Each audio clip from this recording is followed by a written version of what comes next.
Okey guys, hari ni Mamu ada dekat tepi laut. Mamu nak makan ikan hari ni. Nampak angin mau sepoi-sepoi syur. Mamu nak makan ikan. Nak tahu dekat mana? Jom ikut Mamu, let's go. Okey guys, lepas simpang jambatan dengan mai lepas tu hampa pergi straight. Lepas tu hampa nampak ni. Depan ni ada junction kiri hampa kona. Lepas hampa kona junction kiri ni hampa pergi straight guys, straight sampai hujung. Dekat hujung hampa boleh parking. Lepas tu hampa boleh pergi cari nama kedai dia, Warung Roti Canai Nulit Nelayan. Tengok sikit kat sini lah guys. Unit nelayan Warung Roti Canai, hampa boleh mai sini.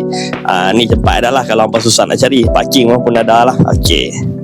Okey kan, mau sampai dah ni tempat dia, unit nelayan. So menu-menu dia ada macam-macam lah, kau boleh tengok. Set bawah apa semua, nak tahu mau makan yang mana, apa tunggu set. Okey guys, so ada Mamu ada banyak menu kat sini. First ada sotong goreng nestem. Lepas tu kita ada udang nestem, ada ikan bawai, ada mi udang, telur 9, ikan 9 dengan nasi dia lah. So kita nak try apa dengan rasa-rasa dia macam ni. Let's go.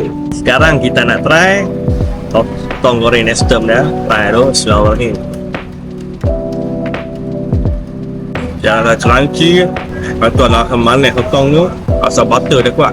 Dan lama sangat banyak kita try dengan nasi pula. Kari dia baik. Dia banyak apa kenal dengan nasi dia. Buat kari tu, kari tak ada masam sikit. Dia komplement dengan sotong ni, cara manis sikit. Buat hati. Tak rasa tu, kalau orang Penang nak bagi rasa sikit lah, orang sedap. Kari dia pekat kan, buat hati. Rasa masam dia. Ni orang kata kari orang lama buat macam ni. Lama dulu-dulu orang buat macam ni. Memang padu lah kari orang Melayu. Dan kita nak try udang dah. Udang nestem.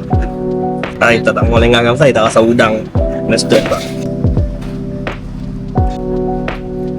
Baik udang.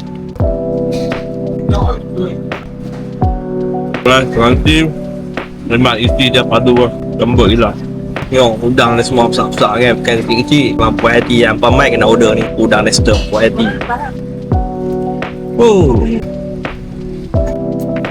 Sekarang nak try dia punya ikan sembilang. Bentuk dia macam ikan keli yang kau tengok. Macam ikan keli. Nak try. Padu nak beri ikan sembilang kan. Wah, tak cukup banjir. Mesti banjir.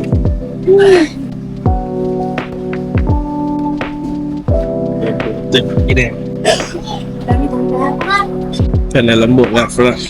Yang punya isi pun tengok putih elok. Macam ni daripada isi. Saya tak try lagi rasa feel dia tu. Memang tu betul. Lagi kuat kan. Ni dua kena abur, tak abur saja. Yang ni baru betul yang rasa macam masakan orang kita orang lama dulu. Memang puas hati. Apa kalau rindu masakan orang dulu-dulu kena ni. Puas hati ya. Sekarang kita nak rasa telur 9. Buat tak besar tengah, buat try makan tengok. Apa boleh tengok sendiri kan, tengok saiz dia. Dia bagi dua lah, ni satu saiz macam ni. Kenal dengan harga dia. Buat hati lah.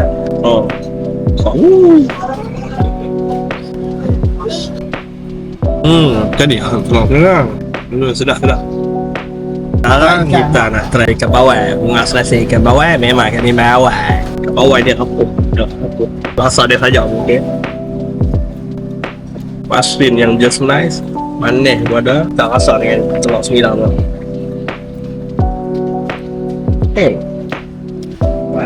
Gua sambal sikit. Adik lah ni.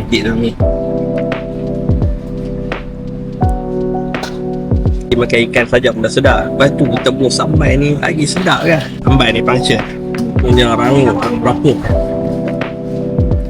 Ikan bawai dah kena try. Bagus pakai ikan bawai ni. Ambil dengan telur 9, bubuh dia punya kuah ni, yang sambal ni ada bubuh atau boleh fly. Pan atas sebab apa mau kata fly, apa main try. Aduh. Okay guys, tempat ni bukan nasi yang dia jual. Apa kalau nak pakai mi pun ada, dia jual mi udang kan. Udang sikit Allah. RM20 tapi nyok udang besar pun ada bagi. 5 mana puas tu lah. Mi dia jahat. Ni kuah dia terbaik lah. Kena try. Ni dia bukan jalan-jalan, abang kena try. Dan tengok sikit besar. Isi dia padu kan. Kamu ingat orang dah kenyang kan? Kena mi udang. Lempak balik. Kulit dia pun nipis. Maksudnya isi dia besar. Tapi dia punya masakan dia, mi dia pun kuah dia memang baik lah. Masak ni udang dah. Dapat tangan masak ni, masak ni dah buat tangan. Kalau main putih pun fresh lembut buat hati. Bukan kata nasi je ikan dia sedap, yang udang dia pun padu. Kan, pada tahu dah sini apa yang kena try. Cuba support orang kita. Apa nak pergi load, apa nak perang island semua pun boleh. Kita jumpa lagi nanti. Apa-apa pun stay dia.